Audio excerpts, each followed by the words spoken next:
Break के बाद एक बार फिर आपका स्वागत है। अब बात करेंगे देश के सबसे बड़े सूबे यानी उत्तर प्रदेश की। उत्तर प्रदेश के निकाय चुनाव में बीजेपी का दबदबा बनता दिखाई दे रहा है। ये बड़ी खबर इस वक्त आपको बता रहे हैं। उत्तर प्रदेश में बीजेपी 16 नगर निगमों पर बढ़त बनाती दिखाई दे रही है, जबकि बीएसपी एक सीट पर आगे। ये बड़ी खबर आपको बता रहे हैं। कांटे का मुकाबला समाजवादी पार्टी और बीजेपी के बीच देखने को मिल रहा है।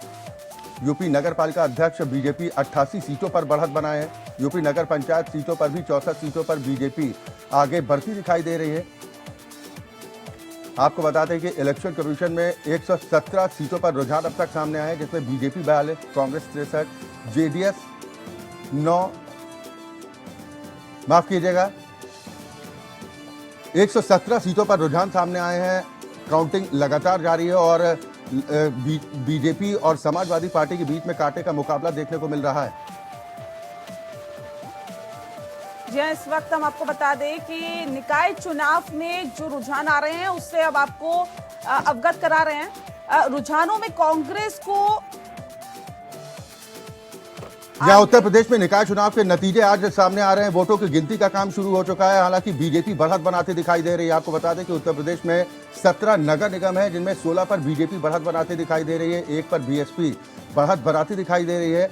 समाजवादी पार्टी और बीजेपी के बीच में कांटे का मुकाबला है। लेकिन नगर निगमों की बात की जाए तो मेयर पद पर बीजेपी बढ़त बनाती दिखाई दे रही है, एक पर बीएसपी की बढ़त है। ज्यादा जानकारी के साथ मेरी सहयोगी रेशु त्यागी मेरे साथ जुड़ रही हैं। रेशु, क्या अपडेट? बिल्कुल अक्षय, सही आपने कहा। अगर निकाय चुनाव को लेकर बात करें तो देखिए सुबह से ही जो काउंटिंग है वो लगातार यहाँ पर जारी है और धीरे धीरे जो रुझान है वो आने शुरू हो गए हैं।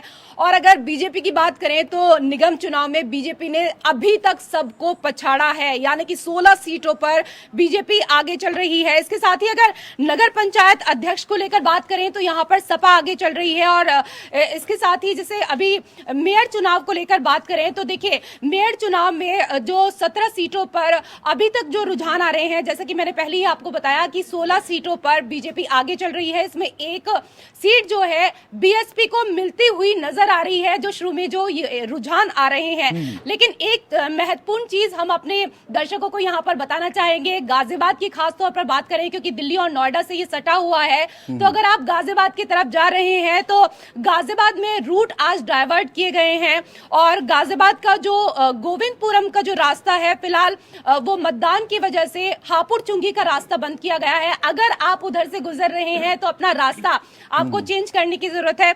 इसके साथ ही गाजियाबाद के वार्ड 15 से अक्षय बसपा प्रत्याशी हिमानी इस वक्त आगे चल रही हैं। और जैसा कि मैंने आपको बताया कि नगर पंचायत में सपा का दबदबा फिलहाल जो शुरुआती रुझान है उनमें देखने को मिल रहा है। और इसके साथ ही अगर मेयर चुनाव को लेकर यहां पर बात करें तो 16 सीटों पर बीजेपी बढ़त बनाती हुई इस दौरान नजर आ रही है। आगरा की मैं बताना चाहूंगी आपको, आगरा की अगर बात करें तो आगरा में बसपा प्रत्याशी लता फिलहाल इस वक्त आगे चल रही है। नगर निगम पार्षद चुनाव में भी बीजेपी आगे चल रही है। 45 सीटों पर रुझान इस वक्त आ चुके हैं।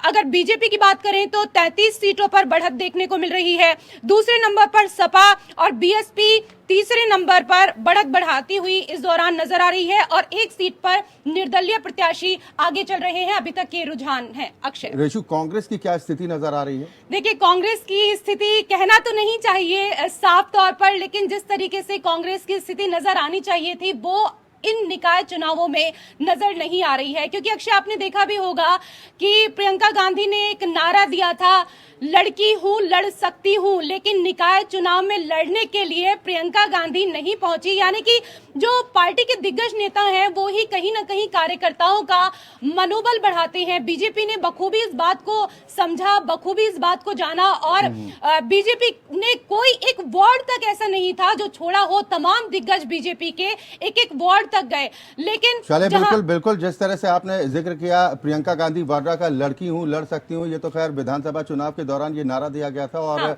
कांग्रेस उस वक्त भी कोई कमाल नहीं दिखा पाई थी। रेशु, आप बनी रही, हम लगातार चर्चा करेंगे।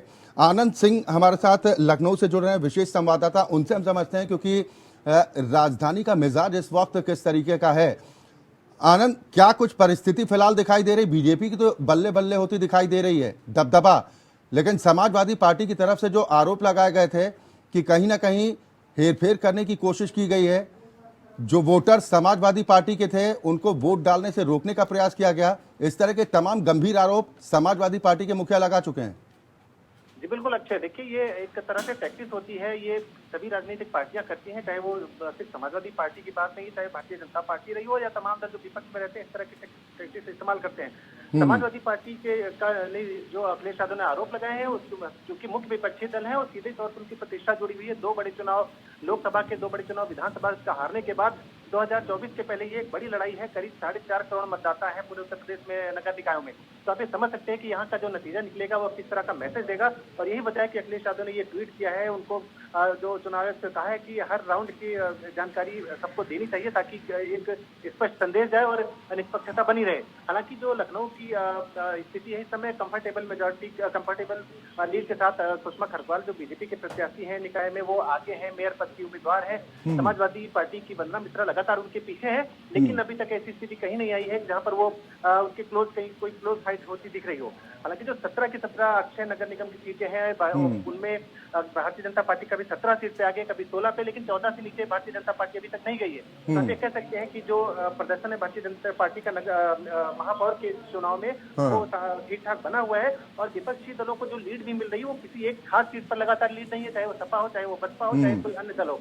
वो लीड जिले के हिसाब से, महानगर के हिसाब से बदल रही। कभी कानपुर में कोई आगे, कभी गोरखपुर, कभी आगरा में कोई आगे, लेकिन कोई ऐसी सीट नहीं है जहां पर भारतीय जनता पार्टी से कोई दूसरा दल लगातार आगे हो। तो हम ये कह सकते हैं कि जो निकाय के चुनाव है, जो महापौर का चुनाव है 17 महानगरों में, वहां पर भारतीय जनता पार्टी की स्थिति मजबूत है। बिल्कुल बिल्कुल। राज्य मंत्री उत्तर प्रदेश दानिश अंसारी जी भी हमारे साथ इस वक्त जुड़ गए हैं। आनंद, मैं आपके पास आऊंगा। दानिश जी, बहुत स्वागत है आपका एपीएन न्यूज में। क्या कहिएगा, बीजेपी की तो बल्ले बल्ले हो रही है, लेकिन समाजवादी पार्टी को ये जो रुझान अब तक सामने आ रहे हैं फंस नहीं रहे हैं। वो कह रहे हैं गड़बड़ी से जीत गए, तो क्या जीते? चलो, शायद संपर्क टूट गया, हम दोबारा संपर्क करने की कोशिश करेंगे। आनंद हमारे साथ लगातार बने हुए हैं, मेरी सहयोगी रेशु भी मेरे साथ लगातार बनी हुई है। मैं आनंद, अगर मेरी आवाज आप तक पहुंच रही है तो अपनी बात भी पूरी कीजिए। साथ ही जो एक आरोप लगते रहे, राजनीति में बयानों के बहुत अहम मायने होते हैं। बहुजन समाज पार्टी को कभी कहा जाता है कि ये तो बीजेपी की बी टीम हो गई है। अब 17 नगर निगम उत्तर प्रदेश के 16 पर बीजेपी बढ़त बना रही है, 1 पर बीएसपी बढ़त बना रही है। ये तो फिर सीधा आरोप यही लगेगा कि ए और बी टीम सारी मिली भगत करके सारी नगर निगमों का कब्जा कर लिया। निकाय चुनाव है, अगर आपको ध्यान हो तो भारतीय जनता पार्टी जब उत्तर प्रदेश में सत्ता में नहीं थी, आज से 15-20 साल पहले की भी बात करें तो भी नगर निकाय चुनाव में भारतीय जनता पार्टी का प्रदर्शन अगर बहुत बेहतर नहीं रहा है तो खराब कभी नहीं रहा है। उन्होंने ठीक ठाक प्रदर्शन किया है। तो आप ये कह सकते हैं कि जो एक शहरी वोटर है, जो एक स्ट्रांग होल्ड वहां पर भारतीय जनता पार्टी का लगातार जो बना हुआ था वो आज भी बरकरार है। और अब क्योंकि सत्ता में है, 2 बार से लगातार, दूसरी बार लगातार सत्ता हासिल की है और मुख्यमंत्री योगी आदित्यनाथ की अगुवाई में सरकार ने और भूपेश चौधरी की अगुवाई में संगठन ने जिस तरह की मेहनत की है, कहा ये तक जाने लगा कि इस तरह की तैयारी हमेशा विधानसभा लोकसभा चुनाव में देखने को मिलता है। जिस तरह की कैंपेनिंग भारतीय जनता पार्टी की तरफ से की गई, केंद्र के जो मंत्री उत्तर प्रदेश से आते हैं उन्होंने कैंपेनिंग की है, लगातार डेरा डाला है जहां जहां पे उसको लग रहा था कि हमारी कमजोरी है, यहाँ पर मुश्किल हो सकती है। मुख्यमंत्री योगी आदित्यनाथ ने खुद बढ़कर अगुवाई की। तो आप ये कह सकते हैं कि जो नतीजे झलक रहे हैं उसमें ये भारतीय जनता पार्टी का जो कैडर था वो पूरी तरह से लगा हुआ था। वहीं अगर आप बात विपक्ष की करें तो मायावती की एक भी रैली आपको ध्यान नहीं आएगी जो उन्होंने कहीं संबोधित की हो। या अखिलेश यादव जब निकले काफी देर से निकले और देर से निकलने के बावजूद उन्होंने कोई बहुत लगातार इस तरह की जनसभाएं नहीं की जो मुख्यमंत्री योगी। नहीं, बिल्कुल आनंद, आपने पिछले प्रदर्शनों की भी बात कही है कि बीजेपी की क्या स्थिति इससे पहले के चुनावों में रही है और मौजूदा वक्त में क्या है। ये बात तो, इस बात में कोई संदेह नहीं है कि शहरी क्षेत्रों में, शहरी इलाकों में बीजेपी की स्थिति हमेशा से मजबूत रही है, खासतौर पर उत्तर प्रदेश के लिहाज से अगर बात करें। फिलहाल ये बात तो तय है कि बीजेपी कार्यकर्ताओं में उत्साह देखने को मिल रहा होगा। इस वक्त समाजवादी पार्टी मुख्यालय में किस तरह की रौनक दिखाई दे रही है? वहां पर नेता पहुंचे भी हैं या सन्नाटा पसरा हुआ है? समाजवादी पार्टी का दफ्तर जहां मैं आपसे बात कर रहा हूँ कुछ दूरी पर है, वहां पर वेट एंड वॉच की स्थिति है। सबको नगर निकाय में लखनऊ के मेयर का नतीजा क्या आना है लगभग क्योंकि मैंने आपको बताया कि सुबह से ये कंफर्टेबल मेजोरिटी के साथ सुषमा खरगवाल जो बीजेपी के उम्मीदवार है आगे हैं और लीड लगातार उनकी बढ़ती जा रही है। इसके साथ ही तो आप ये कह सकते हैं कि यहाँ पे समाजवादी पार्टी का जो दफ्तर है और साथ साथ जो नतीजे पूरे प्रदेश से आ रहे हैं, जैसा कि लगातार चल भी रहा है कि लगातार भारतीय जनता पार्टी ने बढ़त बना रखी है और जो नगर पालिका परिषद के चुनाव है वहां पर भी आप ये कह सकते हैं कि टक्कर चल रही है। तो समाजवादी पार्टी का दफ्तर वेट एंड वॉच की स्थिति में है, अभी कोई जश्न की स्थिति नहीं है, बस कुछ कार्यकर्ता जो है, जो पदाधिकारी हैं, वहां पर मौजूद हैं और स्थिति को देख रहे हैं और ये माना जा रहा है कि जैसे जैसे वक्त बीतेगा, जैसे जैसे स्थिति और साफ होगी, उसके बाद ही कोई प्रतिक्रिया आनी वहां से शुरू। अभी तो रुझान है, पहला नतीजा कब तक आने की उम्मीद है? अगर नगर निगम के लिहाज से बात करें, अभी कितना इंतजार करना पड़ेगा आनंद? देखिए अच्छा, कम से कम 12 से 1 बजे तक पहला नतीजा क्लियर कट, जिसे आप ये कह सकते हैं कि हाँ ये एक तो विनिंग लीड हो गई है, इसके बाद अब अंतर कम होना कम नहीं हो सकता है, तो कम से कम 12 साढ़े 12 तक का इंतजार तो करना ही है। इस बारे में कुछ जानकारी मिल पाई कि अभी तक कितने राउंड की काउंटिंग हुई है राजधानी की अगर बात करें? ये देखिए, जो शुरुआती था 2 राउंड की काउंटिंग, जहां तक मेरी अभी तक जब मैं आपसे ये बात कर रहा हूं तो 2 राउंड की काउंटिंग यहां पर हो चुकी थी और अभी लगातार काउंटिंग चल रही है और हर राउंड के बाद जानकारी दी जा रही है कि और ये हमेशा होता आया है कि हर राउंड के बाद जानकारी दी जाती है कि प्रत्याशी की क्या स्थिति है। सुरक्षा कितनी मुस्तैद दिखाई दे रही है काउंटिंग स्थल के आसपास?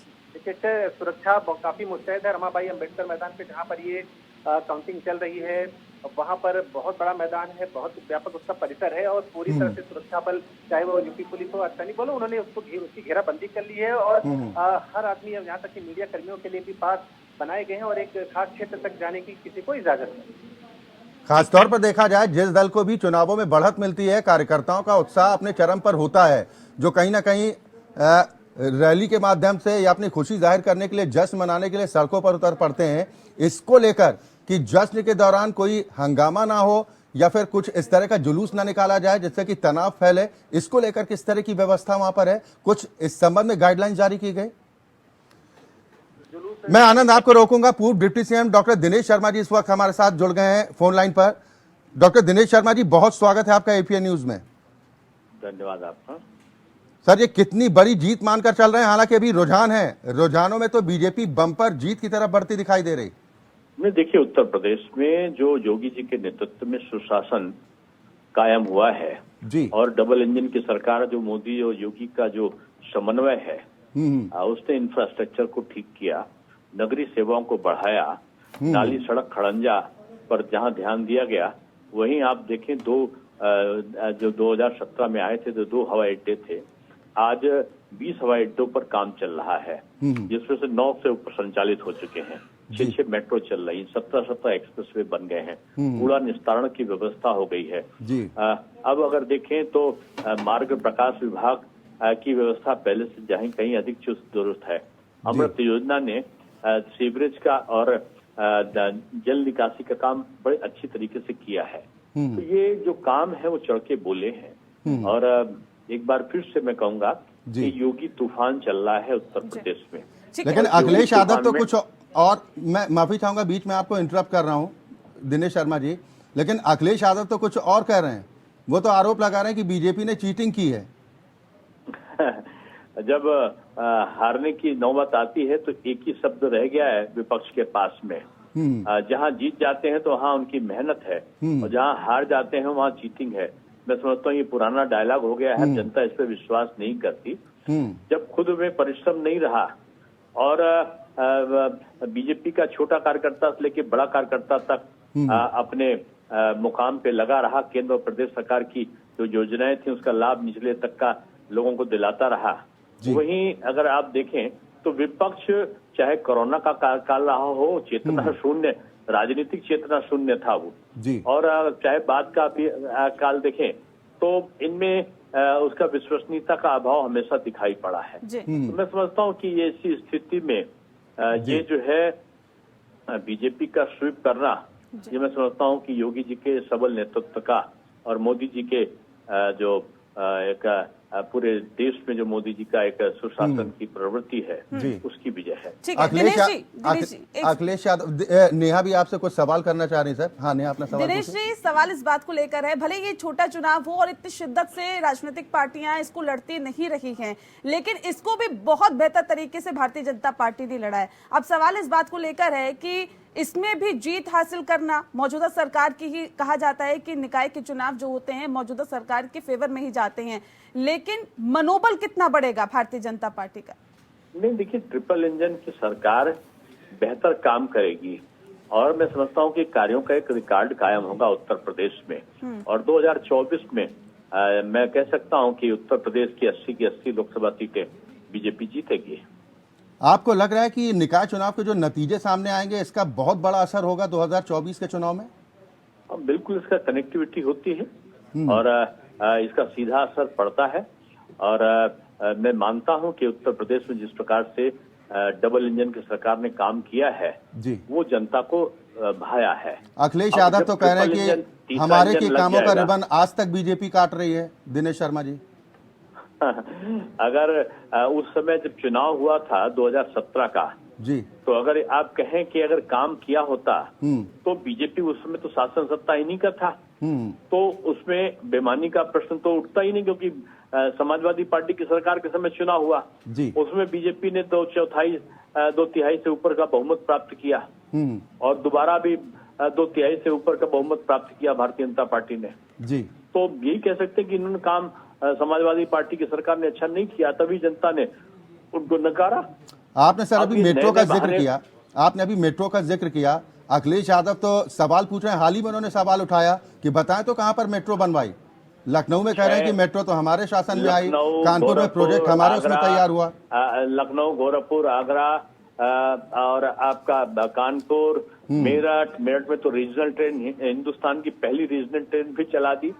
तो ये 17 एक्सप्रेसवे अगर आप देखें और उसके साथ साथ जो पूर्वांचल एक्सप्रेसवे और बुंदेलखंड एक्सप्रेसवे के साथ डिफेंस कॉरिडोर, तमाम ऐसी चीजें की गई जो कभी सपने में कोई सोच नहीं सकता था। नहीं, अखिलेश यादव तो पूछ रहे हैं ना सर, 3,90,000 करोड़ रुपए का इन्वेस्टमेंट उत्तर प्रदेश में किया है। अखिलेश यादव पूछ तो रहे हैं कि अगर गोरखपुर में मेट्रो बन गई तो क्या डॉक्टर दिनेश शर्मा ने सफर किया क्या उस मेट्रो में? निश्चित रूप में दिनेश शर्मा सफर करेंगे ही करेंगे। अब वो काम जब चल रहा है और अपने अंतिम चरण पे है, तो अंतिम चरण पे जब काम उससे पूरा हो जाएगा तो दिनेश शर्मा भी करेंगे और एक सफाई का काम करने वाला हमारा बंधु भी करेगा।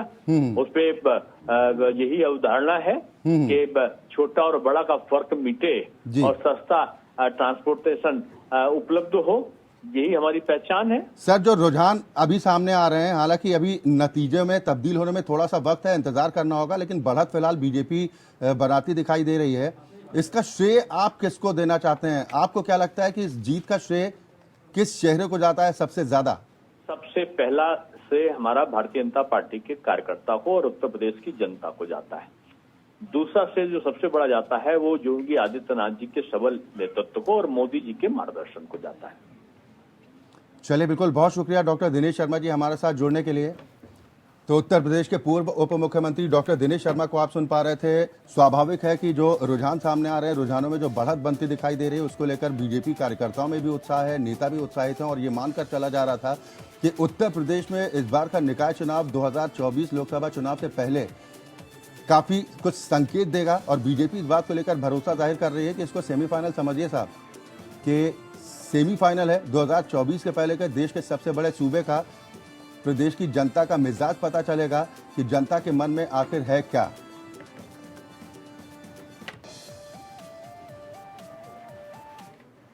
और चलिए एक बार फिर बात कर्नाटक की करते हैं, क्योंकि वोटों की गिनती का काम लगातार चल रहा है। रुझान अभी तक सामने आ रहे हैं, अभी तक एक भी नतीजा सामने नहीं आया, लेकिन पल पल की अपडेट हम अपने दर्शकों तक पहुंचा रहे हैं। रुझानों में स्पष्ट बहुमत के बाद कांग्रेस एक्शन में दिखाई दे रही है। हालांकि रुझानों में बढ़त बनती दिख रही है और कहा जा रहा है कि अब कल 12 बजे कांग्रेस विधायक दल की बैठक होगी। यानी कांग्रेस की तरफ से ये मान लिया गया कि कर्नाटक विधानसभा चुनाव में कांग्रेस से बड़ी जीत दर्ज करने जा रही है और विधायक दल की बैठक को लेकर भी निर्णय कर लिया गया कि कल यानी कि 14 मई को कांग्रेस विधायक दल की बैठक बुलाई गई है। जीत के बाद विधायकों को बेंगलुरु आने के निर्देश दिए गए हैं, यानी कांग्रेस से उत्साहित दिखाई दे रही है। फिलहाल जो रुझान सामने आ रहे हैं उसमें बीएस येदियुरप्पा के बेटे बीवाई विजेंद्र आगे बढ़ते दिखाई दे रहे हैं। बीजेपी के दिग्गज नेता सीटी रवि आगे दिख रहे हैं। रुझान धीरे धीरे सामने आ रहे हैं। हालांकि ये रुझान नतीजों में कब कन्वर्ट होंगे इसके लिए अब थोड़ा सा इंतजार करना होगा। धीरे धीरे पिक्चर साफ होती दिखाई दे रही है। जी हाँ, तो रुझानों में स्पष्ट बहुमत के बाद कांग्रेस में एक्शन दिखाई दे रहा है। 12 बजे कांग्रेस विधायक दल की बैठक बुलाई गई है बेलगाम। कल 12 बजे बैठक बुलाई गई है बेलगाम, धारवाड़, हुबली में चौपर तैयार कर दिए गए हैं। बताया भी जा रहा है कि जीत के बाद विधायकों को बेंगलुरु आने के निर्देश दे दिए गए हैं। बीएस येदियुरप्पा के बेटे बीवाई विजेंद्र आगे चल रहे हैं। बीजेपी के दिग्गज नेता सीटी रवि आगे चल रहे हैं। चिकमंगलुर सीट से सीटी रवि खड़े हुए और वो आगे फिलहाल चलते हुए दिखाई दे रहे हैं। बताया ये जा रहा है कि रुझान जो आ रहे हैं उसमें काफी बढ़त बनाए हुए हैं। विधानसभा स्पीकर विश्वेश्वर हेगड़े सिरसा सीट से आगे हैं। बेल्लारी सीट से बीजेपी के श्री रामुलु पीछे चल रहे हैं। जगदीश शेट्टार जो हाल ही में भारतीय जनता पार्टी को छोड़कर गए थे, कांग्रेस से चुनाव लड़े, हुबली धारवाड़ से फिलहाल पीछे चल रहे हैं। तो ये कर्नाटक विधानसभा चुनाव के मद्देनजर जो रुझान आ रहे हैं उससे हम आपको अपडेट करा रहे हैं। तस्वीरें आप देखिए, तस्वीरें आप देख सकते हैं किस तरह से कांग्रेस ऑफिस की तस्वीर है जहां पर बजरंग बली का ये आप देख सकते हैं कि मिठाइयां तो बांटते हुए जो कांग्रेस के कार्यकर्ता हैं वो दिखाई दे ही रहे हैं।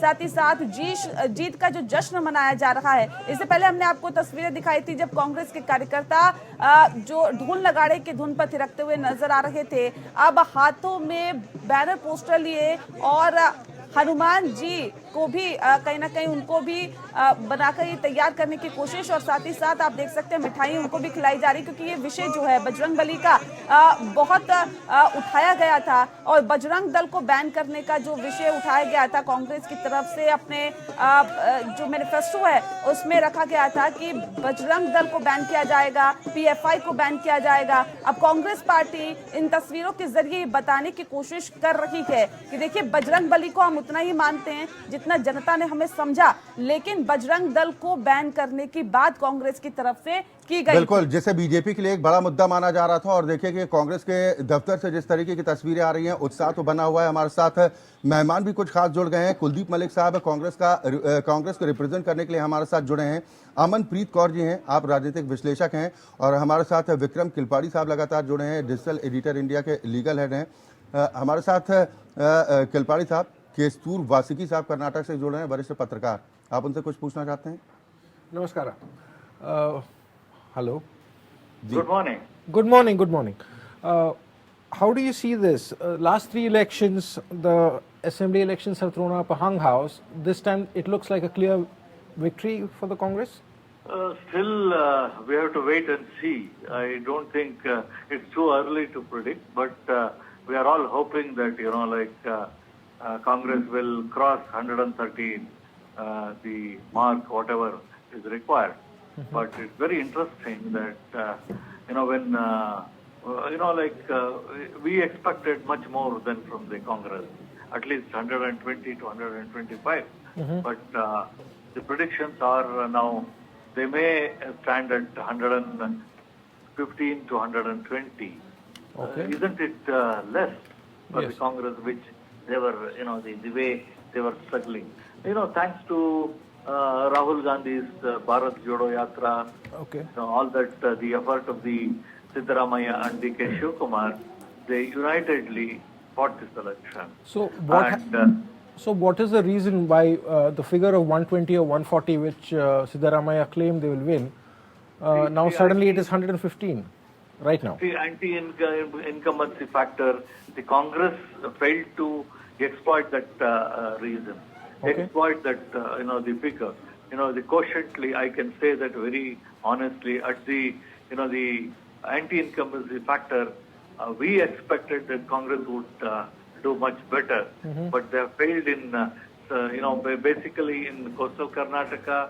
They also failed in Bangalore, urban voters, or, thanks to, some of the Prime Minister's rallies, which has change the dynamics of political dynamics, and then wherein the Bangalore has really voted for BJP. Out of 28 seats, they are leading in 16. I think it is 16. So corruption is not an issue for Bangalore. Pardon? So corruption is not an issue for Bangalore city. No, nowhere corruption is not an issue. It is basically the price raise. Price raise is the issue. I went around Karnataka when I went to especially rural areas. They only talk about price rise. Okay. Corruption is not an issue at all at this election. Despite 40%. It may be for the political party, okay, but people are affected by the price rise. So the Congress has really exploited that, and the rallies by Priyanka Gandhi Vadra and then Rahul Gandhi, Bharat Jodo, all these have strengthened.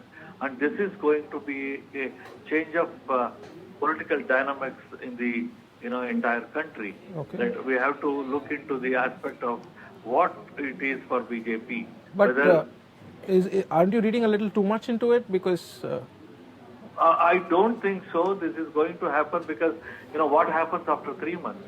Okay. Will there be any political, what we talk about, Operation Lotus?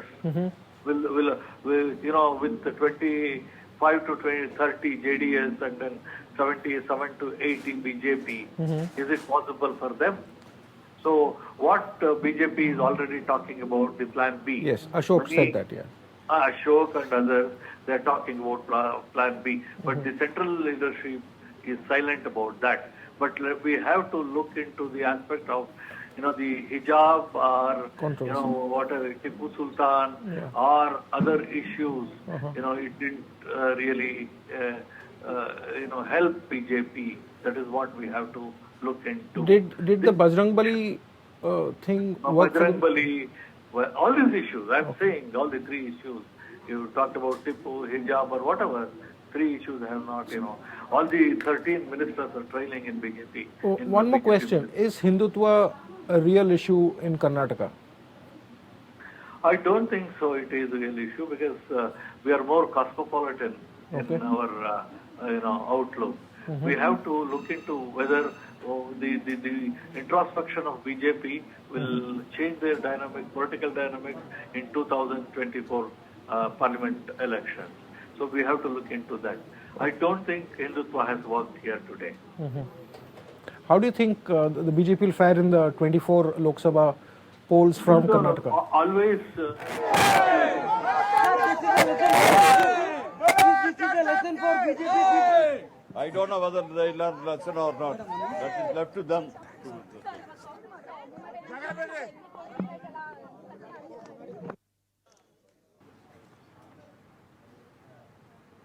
या तो केशपुर वासिकी साहब को आप सुन पा रहे थे, उनकी तरफ से जो आग्रह किया गया और जो रुझान अब तक सामने आ रहे हैं उसके बाद से कांग्रेसी कार्यकर्ता बेहद गदगद दिखाई दे रहे हैं। कांग्रेस दफ्तर से लगातार तस्वीरें भी हम अपने दर्शकों तक पहुंचा रहे हैं। हमारे साथ सभी खास मेहमान लगातार जुड़े हुए हैं।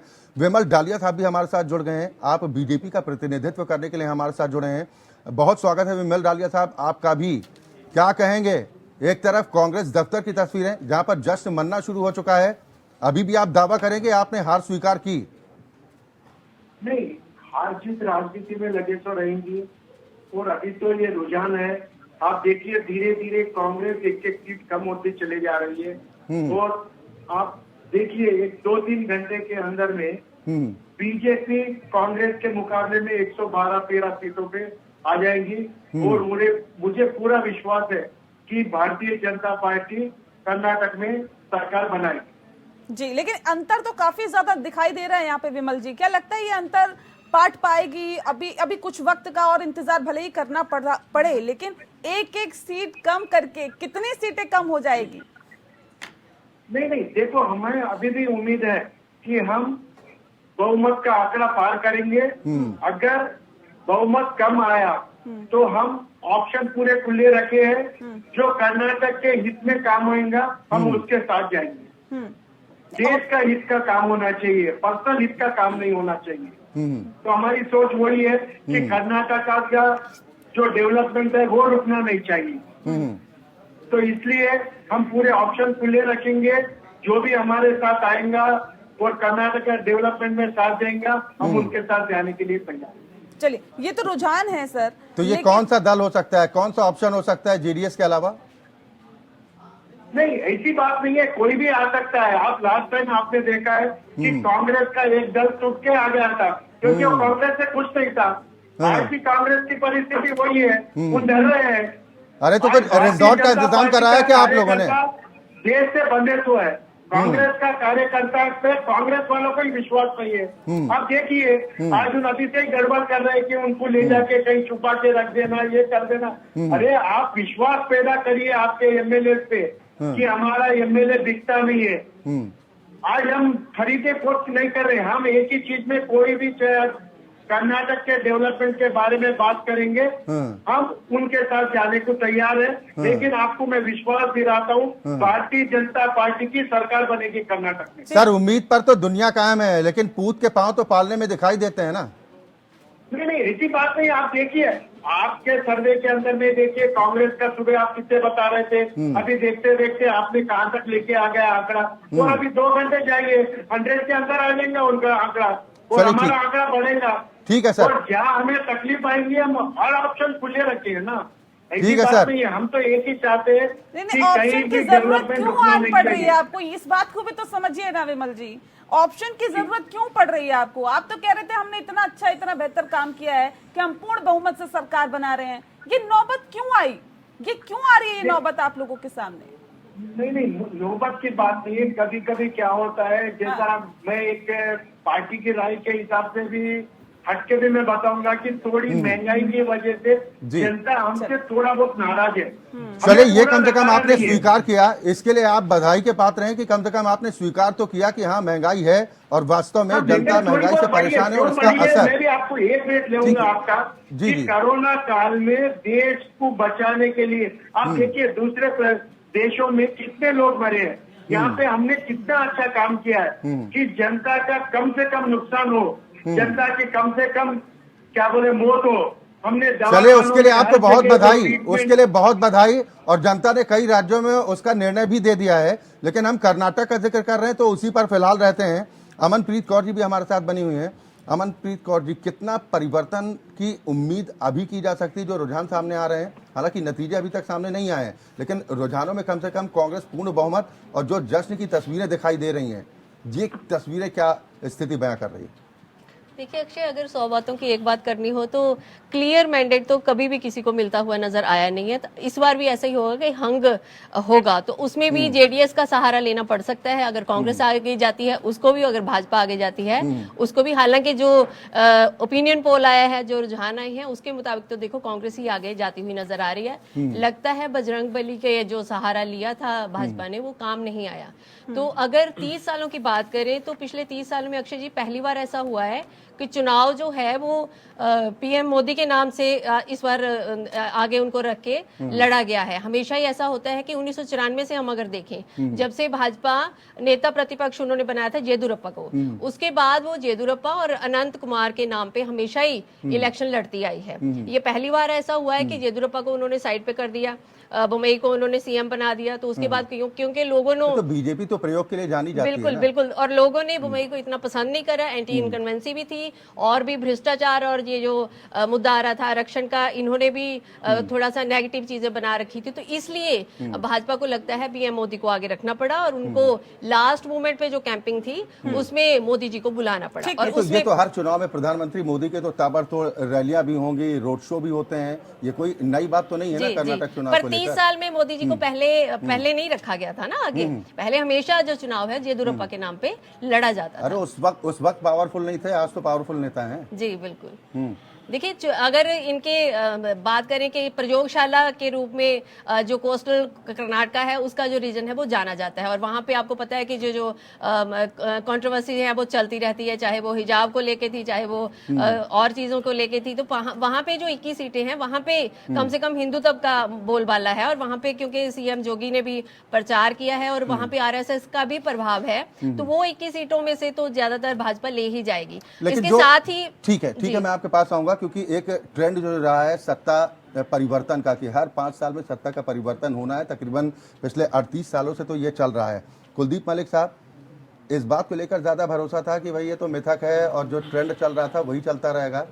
तो इसलिए कांग्रेस को ज्यादा जीत पर भरोसा था, हालांकि अभी नतीजे सामने नहीं आए। देखिए श्रीमान जी, बिल्कुल सही कहा आपने कि अभी तक नतीजे सामने नहीं आए, लेकिन जिस तरीके के रुझान अलग अलग टीवी चैनलों से जो है वो प्राप्त हो रहे, उन रुझानों को देखते हुए ये स्पष्ट है कि अभी आने वाले टाइम में कांग्रेस की सरकार जो है कर्नाटक में बनने जा रही, और उसके लिए कांग्रेस के जितने भी छोटे से लेकर बड़े कार्यकर्ता है, मैं आपके टीवी चैनल के माध्यम से उन सभी को बधाई दे रहा। रही बात कि भाई ऐसा क्यों हो गया, बीजेपी क्यों पिछड़ गई, क्यों कांग्रेस की सरकार जो है वहां पे बनने जा रही, ये भी एक बहस का मुद्दा है। और ये तो जिक्र किया ना कि 5 साल में सत्ता परिवर्तन, कभी कांग्रेस, कभी 5 साल में ये केवल एक फैक्टर हो सकता है। मैं आपको बताऊं, अगर मैं भारतीय जनता पार्टी वालों की बात करूं तो कहीं ना कहीं वो एक मुद्दा जो सबसे ज्यादा प्रभावित कर गया, बीजेपी को नुकसान पहुंचा रहा है आपके हिसाब से और कांग्रेस को बेनिफिट नहीं, यहाँ एक नहीं, मैं 2 मुद्दों की बात कर रहा। एक तो मैं भ्रष्टाचार की बात कर रहा, जिस तरीके से भ्रष्टाचार जो है कर्नाटक के अंदर हुआ और भ्रष्टाचार के मुद्दों को लोगों ने समझा। दूसरा, जिस तरीके से भारतीय जनता पार्टी धर्म को लेकर आ रही राजनीति के अंदर, और वो ऐसा नहीं कि इसका लाभ नहीं ले पा रही, अलग अलग राज्यों में धर्म के नाम पे जो है कहीं ना कहीं भारतीय जनता पार्टी चुनाव जीतती हुई आई, तो अब वे बजरंग बली को लेकर आए चुनाव के अंदर। जब उन्हें दिखा कि भाई आपकी जो है हार निश्चित है, तो लास्ट मोमेंट पे उन्होंने बजरंग बली का कार्ड फेंका, लेकिन वो बजरंग बली का कार्ड भी कर्नाटक की जनता ने नकारा। ये अपने आप में बहुत बड़ी बात। कांग्रेस भी करती रही है ना, कांग्रेस कौन सी दूध की धुली? नहीं, दूध की धुली भाई, आप एक बात देखो, मैं तो कह रहा कि भारतीय जनता पार्टी की आप बात करो ना, किस तरीके से हो क्या रहा। अगर आप मुझे 1 मिनट का समय देंगे, मैं अपनी बात को अच्छे से बिल्कुल नहीं, आप अपनी बात पूरी बिल्कुल। एक्चुअली कांग्रेस भाजपा की क्या नीति है? भाजपा की नीति है कि देश में फूट डालो और शासन करो, जो अंग्रेजों की नीति की संज्ञा दे दी। नहीं, बिल्कुल जो अंग्रेजों की नीति थी, लेकिन उससे बढ़ के आपकी तरफ लौटेंगे, लेकिन इस बीच अपने दर्शकों को अपडेट दे देते हैं। चुनाव आयोग ने 221 सीटों पर रुझान बता दिया है। बता दें आपको कि बहुमत से 1 कदम दूर है कांग्रेस, यानी कि बहुमत का आंकड़ा छूते हुए कांग्रेस दिखाई दे रही है। ये जाहिर तौर पर राहत की और एक बड़ी खुशखबरी से कही जा सकती है। रुझानों में 112 सीटों पर कांग्रेस आगे, बीजेपी 74 सीटों पर, जबकि जेडीएस भी कुछ सीटों पर बढ़त बनाए हुए हैं। चुनाव आयोग ने 221 सीटों पर रुझान बताया है। इसके मुताबिक कांग्रेस बहुमत से महज 1 कदम दूरी पर दिखाई दे रही है। राहत, एक बड़ी राहत कांग्रेस के लिए कही जा सकती है। भारतीय जनता पार्टी लगातार ये कह रही थी कि मिथक तोड़ेंगे, 38 साल का हम रिकॉर्ड तोड़ देंगे, हमने तमाम मुद्दे उठाए और हमने विकास किया है। जिस विकास का जिक्र भारतीय जनता पार्टी की तरफ से किया जा रहा था, अब सवाल ये है कि ये आंकड़े क्या बताते हैं कि जब भारतीय जनता पार्टी ने शासन किया, मौजूदा वक्त में कितना विकास किया है। कांग्रेस की एक बार फिर से यहाँ पर सरकार बनती हुई दिखाई दे रही है। वो जो परंपरा चलती हुई आ रही थी, वो परंपरा एक बार फिर से यहाँ पर आगे बढ़ती हुई दिखाई दे रही, यानी कि रिपीट अभी तक जो सरकार है 38 सालों में नहीं हुई, और वही चीजें यहाँ पर देखने के लिए मिल रही है। बता दें आपको कि बहुमत से महज 1 कदम दूर कांग्रेस यहाँ पर दिखाई दे रही है। सीधा रुक कर लेते हैं। कुलदीप जी, आप अपनी बात पूरी करिए। और सवाल इस बात को लेकर भी कि देखिए, अभी महज 1 कदम दूर रुझानों में कांग्रेस फिलहाल दिखाई दे रही है, कैसे देखते हैं? जी बिल्कुल, 1 कदम दूर ये आपके रुझान ऐसा दिखा रहे हैं, लेकिन जैसे अलग अलग टीवी चैनलों पर मैं देख रहा, तो वो कहीं ना कहीं बहुमत से आगे निकल चुकी। मैं आपकी जानकारी के लिए सर, ये आंकड़े चुनाव आयोग के हम आपको दिखा रहे हैं। जी बिल्कुल, अलग अलग टीवी चैनल्स पर मत जाइए ना, निर्वाचन आयोग की तो मानेंगे। जी बिल्कुल, तो ये अभी जैसे जैसे आगे जाएगा तो कहीं ना कहीं ये आंकड़ा जो है बढ़ता हुआ नजर आएगा। रही जो बात हम जो कर रहे थे कि भाई कांग्रेस की जो नीति रही और भाजपा की जो नीति रही, भाजपा की नीति कहीं ना कहीं डिवाइड एंड रूल की नीति रही, जो अंग्रेजों की नीति, लेकिन इसके अलावा इससे ऊपर अब और नीति देखने के लिए आ रही, वो नीति है मुद्दों से भटकाने की नीति। मैं आपको बताऊं, आज से 9 साल पहले जब केंद्र में भारतीय जनता पार्टी की सरकार बनी, तो ये सरकार केवल और केवल सत्ता परिवर्तन के लिए नहीं थी, ये सरकार कहीं ना कहीं व्यवस्था परिवर्तन के लिए लोगों ने बनाई थी। हम तो विकास की बात करते हैं, आप बजरंग दल की बात करते हैं, हम विकास की बात करते हैं, आप पीएफआई की बात करते हैं, हम विकास की बात करते हैं, आप तमाम हिंदुत्व 80-20 की बात करने लग जाते हैं। कह रहे हम तो कर्नाटक में बात विकास की कर रहे थे, आप लोगों को यह हजम नहीं हुआ। नहीं, तो विकास की अगर वो बात कर रहे थे तो फिर कर्नाटक की जनता को वो विकास क्यों नहीं दिखा? उस विकास के अंदर भ्रष्टाचार भी दिखा। आपने देखा होगा, राहुल गांधी जी ने एक बहुत बड़ा जो है विषय उठाया कि कर्नाटक की सरकार जो है 40% कमीशन वाली सरकार है। पुराने आरोप है, ये तो आरोप लगते रहे कि कमीशन खोरी, जिसको आप क्या कट मनी बोलते हैं, कि इस तरह का खेल चलता है। ये मुद्दे तो उठाए गए हैं, लेकिन आपको ये नहीं लग रहा है कि जब एक तरफ आप कह रहे हैं कि नहीं मुद्दे जनता से जुड़े इतने हैं कि हमें इधर उधर भागने की जरूरत नहीं है, फिर आपकी पार्टी के मुखिया जी क्या जरूरत पड़ जाती है सांप जैसे शब्दों का इस्तेमाल करने की? आपको लग रहा है कि अगर इस तरह की बयानबाजी ना होती तो शायद पिक्चर और ज्यादा क्लियर हो जाती अब तक? नहीं, शायद देखो राजनीति के अंदर जब चुनाव चरम पर होता है तो कहीं ना कहीं बयानबाजी होती है, और ये मेरा अपना व्यक्तिगत मानना है कि इस तरीके की बयानबाजी से हर किसी नेता को बचना चाहिए, वो चाहे छोटा नेता हो या बड़ा नेता हो। बड़े नेता ऐसे बयानबाजी करेंगे, छोटों को क्या सीख देंगे सर? नहीं, बिल्कुल राष्ट्रीय अध्यक्ष है पार्टी के। बिल्कुल मैडम, लेकिन वो बयान उन्होंने किन परिस्थिति में दिया, क्या परिस्थिति रही होंगी, इसको तो वही बताएंगे। लेकिन मैं आपको ये बताना चाह रहा कि आप मैं आऊंगा दोबारा आपके पास आऊंगा, क्योंकि आपने कहा ना कि जो अंतर बताने की कोशिश की है। विक्रम जी, आपको लग रहा है कि कहीं ना कहीं कांग्रेस अंत में कहीं पर भी चुनाव होता है सेल्फ गोल कर जाते हैं कुछ नेता, और अब तो बात पार्टी अध्यक्ष की बात हो रही है कि पार्टी अध्यक्ष इस तरह की भूल कर जाते हैं? इसके पहले नीच शब्द का जो इस्तेमाल हुआ था उसका नतीजा तो देख चुकी कांग्रेस, सीख नहीं लेती है। देखिए, जो स्टेटमेंट को थोड़ा ऊपर नीचे किया गया है, जैसे जो प्रियंक खरगे ने एक्चुअली बहुत खराब स्टेटमेंट बोला, नालायक बोल दिया था पीएम को। दैट वाज उनके बेटे ने that was actually far more bad statement.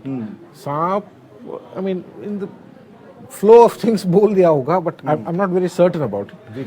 But देखिए, Congress always this campaign has been very strong in Karnataka, but after the prime minister's rally started, ये प्रभाव कांग्रेस की वजह से ज्यादा है या फिर मल्लिकार्जुन खड़गे की वजह से ज्यादा है? देखिए, मल्लिकार्जुन खड़गे is a hardcore Congress person. If you से कांग्रेस की वजह से है या खड़गे जी की वजह से है, बोथ आर सेम टू। आपकी नजर में कितना प्रभाव है कर्नाटक की सियासत में वोटर्स पर खड़गे साहब का? सी, कर्नाटक में कांग्रेस बहुत मजबूत है। यही है कि आप देख रहे हैं कि जो ऑपरेशन लोटस चला था, वो it broke a Congress JDS government. Congress on the what you call ground is very strong in Karnataka. It's not like other states like UP. It's nowhere in UP. It's nowhere in Bihar.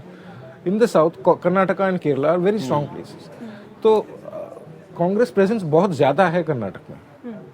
चले, बिल्कुल विमल डालिया साहब भी हमारे साथ लगातार बने हुए हैं, लेकिन उससे पहले एक अपडेट आ रहा है। नेहा, बिल्कुल इस वक्त अपडेट आपको दे देते हैं। चुनाव आयोग ने 222 सीटों पर रुझान बताया। आपको बता दें कि रुझानों का हम लगातार जिक्र कर रहे हैं। कांग्रेस ने पार कर लिया बहुमत का आंकड़ा। एक बड़ी खबर कांग्रेस के लिए और एक बड़ी राहत की खबर इसे कही जा सकती है। कांग्रेस 115, बीजेपी 73 और जेडीएस 29 सीटों पर बढ़त बनाए हुए हैं। इलेक्शन कमीशन की तरफ से जो आंकड़े आ रहे हैं वो हम आप तक पहुंचा रहे हैं।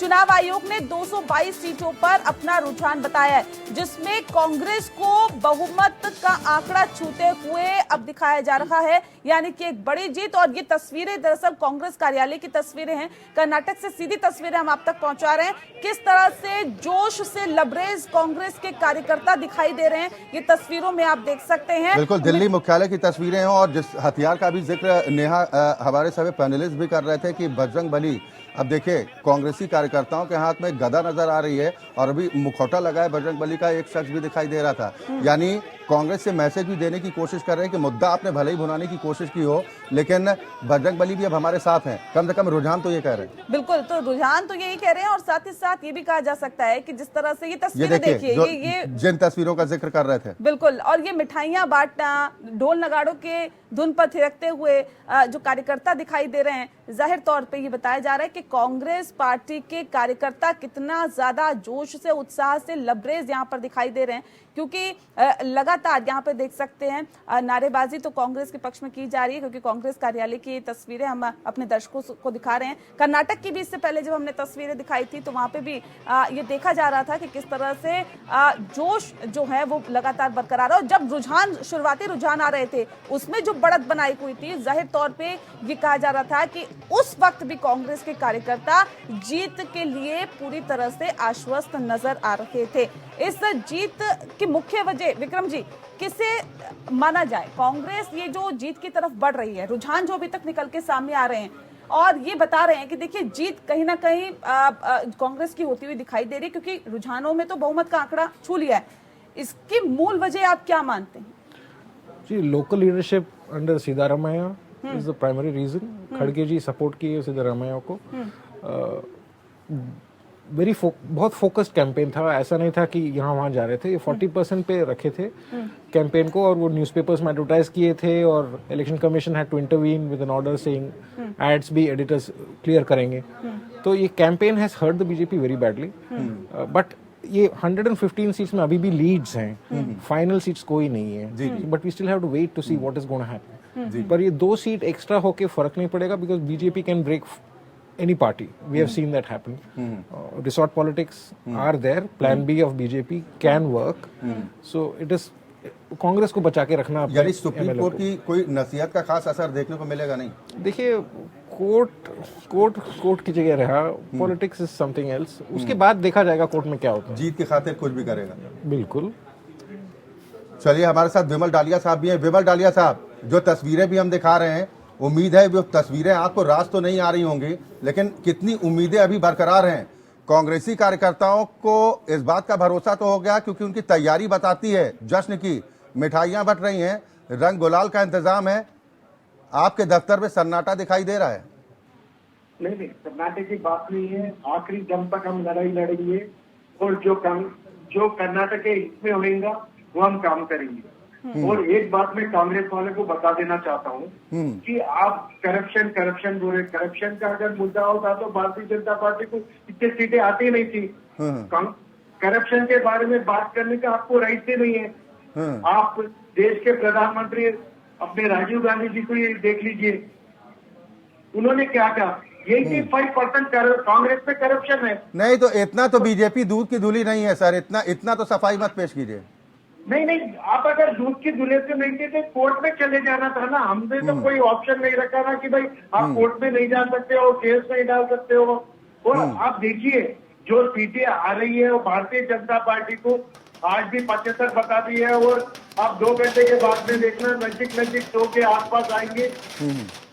और जरूरत पड़ी तो हम जनता दल का भी सपोर्ट देंगे, और कांग्रेस में भी ऐसी हालत है कि कोई डील कौन सा तबका टूट के जनता दल से कोई डील पहले हुई है क्या आपकी?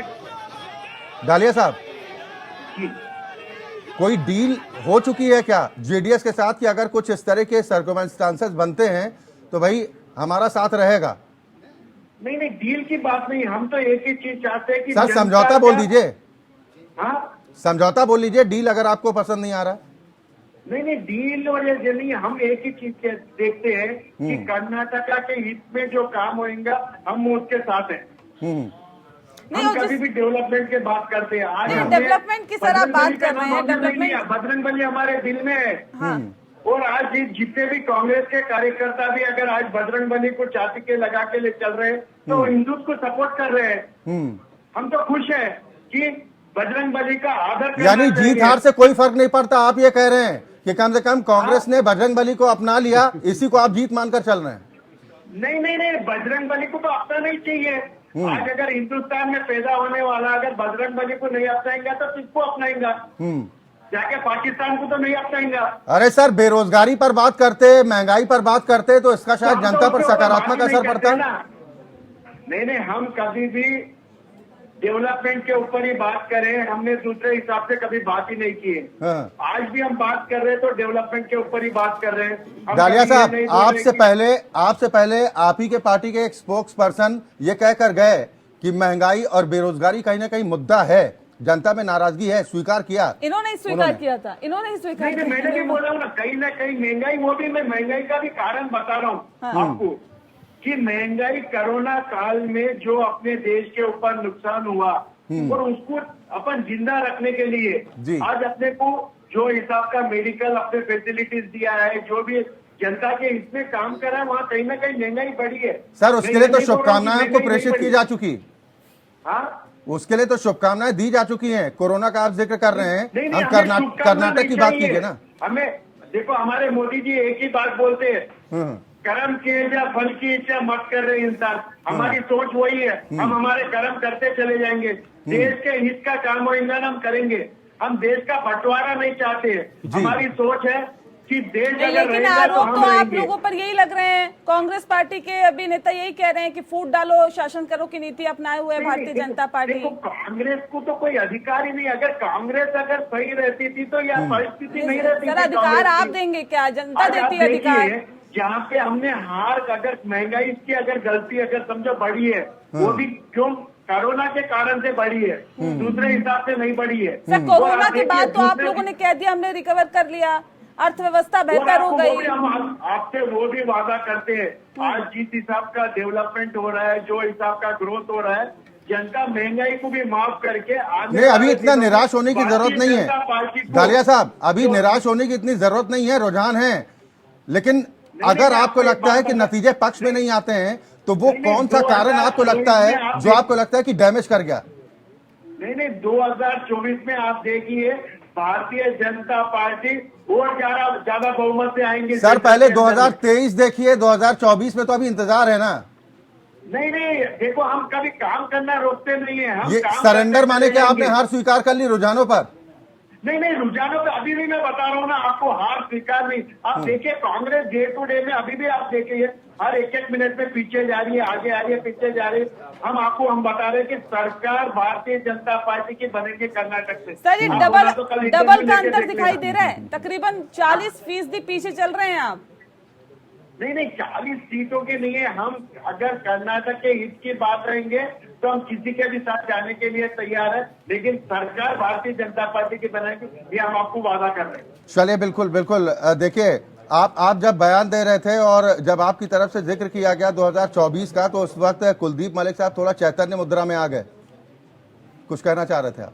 जी, एक तो मैं ये बता दूं कि 2024 की आप बात कर रहे हैं, कहीं ना कहीं ये भारतीय जनता पार्टी के लोग पूरे हिंदुस्तान के अंदर कर्नाटक चुनाव को 2024 का सेमीफाइनल के रूप में देख रहे थे। तो अब आपको जानकारी हो जानी चाहिए। आपको यहाँ पर इस वक्त अपडेट अपने दर्शकों को दे देते हैं। इलेक्शन कमीशन के रुझानों में कांग्रेस को बहुमत मिलता हुआ दिखाई दे रहा है। इस वक्त की अहम खबर, 114 सीटों पर कांग्रेस ने बढ़त बनाए हुए हैं। 71 सीटें जेडीएस, भारतीय जनता पार्टी आगे बढ़ रही है, जेडीएस भी कई सीटों पर बढ़त बनाए हुए हैं। इस वक्त की अहम खबर हम आपको दे दें, पल पल की अपडेट हम आप तक पहुंचा रहे हैं। 32 सीटें जेडीएस आगे 32 सीटों पर चल रही है। यह बड़ी खबर इस वक्त आपको बता रहे हैं। हालांकि अभी भी ये रुझान है और रुझान अभी नतीजों में तब्दील नहीं हुए हैं। ये महाकवरेज हमारी लगातार जारी है, पल पल की अपडेट हम अपने दर्शकों तक पहुंचा रहे हैं। फिलहाल यहाँ पर वक्त एक छोटे से ब्रेक का है, बहुत जल्द वापस लौटते हैं।